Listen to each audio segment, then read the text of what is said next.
Well, congratulations. Newly crowned Miss Indian World. First, I want to let you have a moment to introduce yourself and tell everybody about. Yes, so for my Diné, we always introduce ourselves with what we call Doné. It's how we identify ourselves as a Diné relative. So, she Kassie Johnny the she to hana the slippet at me bashishin, as she had the chedo kitlachini the chanel. Akut ego Diné asana nishla. All I said, summary, is that I'm a really proud Diné woman. And I shared my lineage to my mom, my dad, and both my grandparents from my mom's side and my dad's side. Makes me really proud that we carry those histories within us everywhere we go. So I always say, as a pow dancer too, that I have a relative wherever I go. For sure. And judging from the crowd, that you definitely are local here, and everybody was supporting you. I heard, the cheers were deafening for you. Oh, I was joking with my dad when we went back to the room. I said, I can't hear in my right ear. But I really felt that support and that love. It really shook me up for a little bit, and it just felt good to kind of take in the moment. It took a little while, but I'm really happy to be here and to have the support of my entire community. Fun joke, we had to turn away my tribe's president. He kept trying to take a picture, but we were still trying to get things organized. So we're like, we'll take a picture later. Yeah. There'll be a lot of pictures this year, so that's he can get one later. I already got 3 babies down, 3 baby pictures. There you go. Awesome. Awesome. Yeah, I saw you getting selfies down there on the floor. We were just talking, and you've been coming to gathering for a long time now. So I mean, you've seen some really amazing Miss Indian World. So what is it? Has this been something you've been wanting to do for a long time? Has this been a goal, or was this something you just kind of wanted to do this year? I would say for me, it's always been something I've always wanted to do since even before I was born. My sisters really molded me. My mom, my grandmas, they empowered me to be here, to share my culture, to be proud of who I am. And that pride is something I want to share with all over Indian country, is that we're coming from strong lineages, that we find relatives everywhere we go. And for Miss Indian World, I always say all of our Indigenous women have the qualities of Miss Indian World. So I would say in terms of recognizing that, it took a really long time.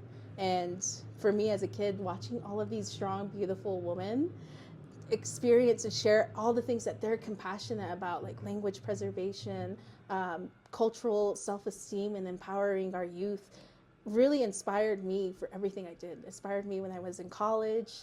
Even now as a public health professional, I really look up to so many of the Miss Indian Worlds. I actually met Taylor Susan at the talent show, and I was a little emotional. I was like, you were my favorite Miss Indian World, because she really truly went out into the communities and shared her passion for all of the amazing things and the pride that she had as an Indigenous woman. And I said, I want to channel that into my reign and hopefully inspire that next wave of Miss Indian Worlds. That's awesome.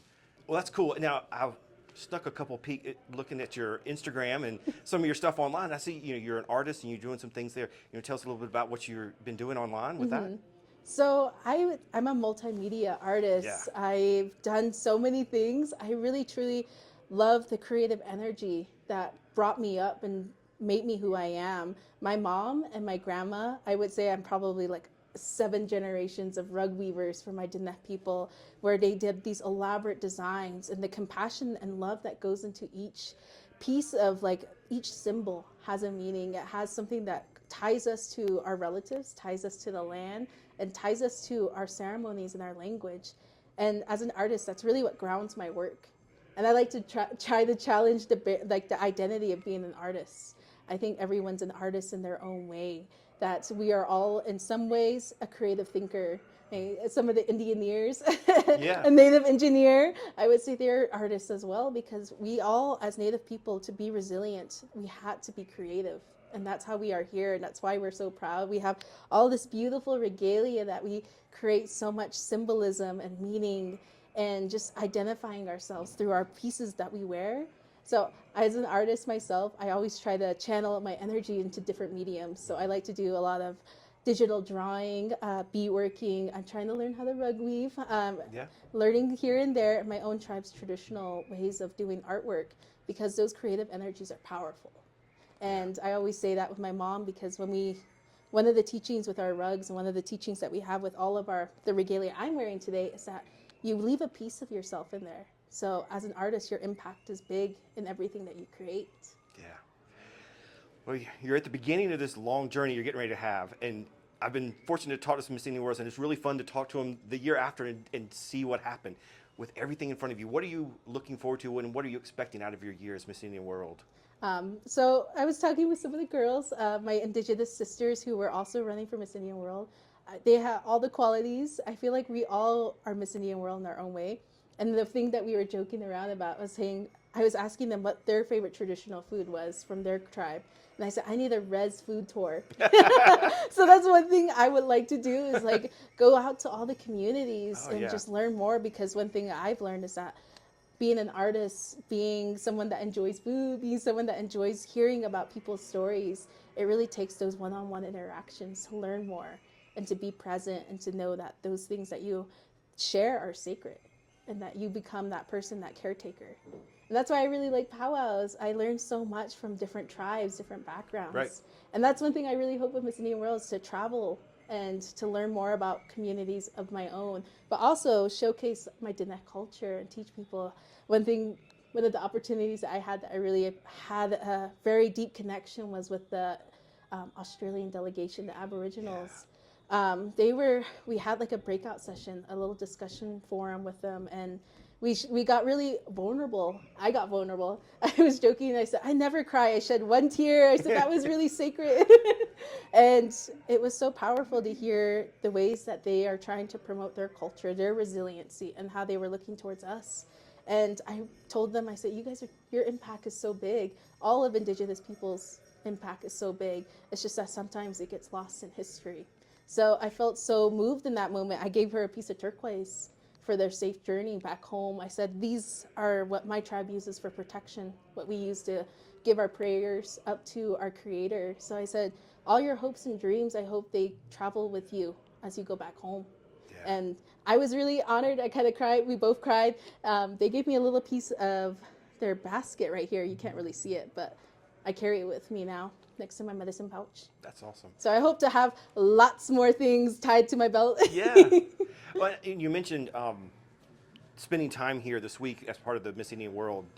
You know, it's a week-long event, and I don't think everybody online or watching that's one thing. Just getting to watch a little bit is you come out of this with a collection of almost family, right? Because you guys get really close. And so, if you want to talk a little bit about what this week has been like and being with everybody. And I mean, you're competing, but you've been really spending a lot of time together, right? Yeah, I would say we spent more than 12 hours with one another.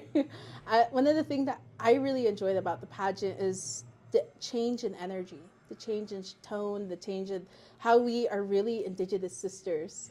And there were moments, because all of my sisters are so compassionate. They have good leadership skills. They're so articulate and so smart. And then we would have a moment where someone would go, nay, and we just start laughing. And I said, that is the beauty of just being an Indigenous woman, is that we have those moments of humor, those moments of that we are so strong, that we're so resilient, and we're also so beautiful in terms of how we're leading our communities, our cultures. And that's one thing I was telling my sisters after the crowning, is that I was so proud to be part of their sisterhood, to be a Diné sister that they can always visit, and that all of them really taught me something throughout this whole week, and I'm still learning things from them. And I said, I want to continue learning from you. I want to build this sisterhood as a collective to empower our youth. And that's one thing we shared as a group, is that all our experience here of that this was not a competition at all. This was just more of uplifting one another. I was teasing my Diné sisters. I said, if I see your TF, which is our hair bun cricket, I'll fix it. So that's the energy throughout this whole pageant, is that we tried to make ourselves our best selves by uplifting one another. If anyone needed help, we helped one another, no questions asked. And if anyone needed a prayer or a moment of, I need a hug, we were always there. And that was so beautiful. And like I said, we had those moments of humor. So it was always that change of energy. Maybe we were a little tired, but I think it was so beautiful that we were so closely knit. And I'm so happy to be able to keep connections with them and build that sisterhood. Yeah. I was talking to Jason Whitehouse, and he said you guys were a really chatty group, and he said he just hear laughter coming from you all the time throughout the week, so that's really cool. All right, so I know your schedule is going to be up in the air, but over the next couple months where you're going to be? Do you have anything planned yet? Yeah, so I was telling Miss Melanie and all of the Miss Indian World pageant team. I was like, I'm a small business owner. Right. I'm based in Salt Lake City, so my business is called Native Generations. So I've been working in that and doing a lot of cultural presentations. I had a lot of public speaking involved Right. with that. So I have some things aligned with that, but I also really truly want to visit as many communities as I can, and to promote my Diné way of life, but also visit my own Diné homelands. It's the largest reservation as well, Right. so I have a lot of territory to cover. That's great. And but first things first, tomorrow I'll be at the Indian Cultural Pueblo Center. So Okay. I'll be there, and then I think they have me scheduled really early in the morning. So no rest. You probably But got some interviews in the morning. Yeah, I was teasing Miss Melanie. I'll just keep my hair bun in. yeah. Might as well, right? But I'm really looking forward to it. They're going to keep me busy. And I think as well, I have my 4 sisters who are so keep me grounded, and that they're going to help me find ways to get out as much as I can and talk to as many people as I can. I live in Utah, so before I came here, I actually reached out to all of the tribes there, the Northwestern Band of Shoshone, the Goshute, the Utes, the Navajos as well on that side, and the Paiutes, and I asked for their support. I work as a public health leader there, so I actually get to work with those government officials. So they gave me their support, and they already were thinking of things of me coming out to their communities and helping promote their youth. That's the biggest thing that I've learned in public health, is that our youth are really our change makers, and we have to empower them to empower ourselves for our future generations. Love that. That's great. Yeah. So, Well, congratulations. Congratulations, and I can't wait to see where are you to go this year and what you're going to be doing. It's going to be fun to follow you along. So Thank you so much. I really appreciate talking to everyone. Yahat and Sago.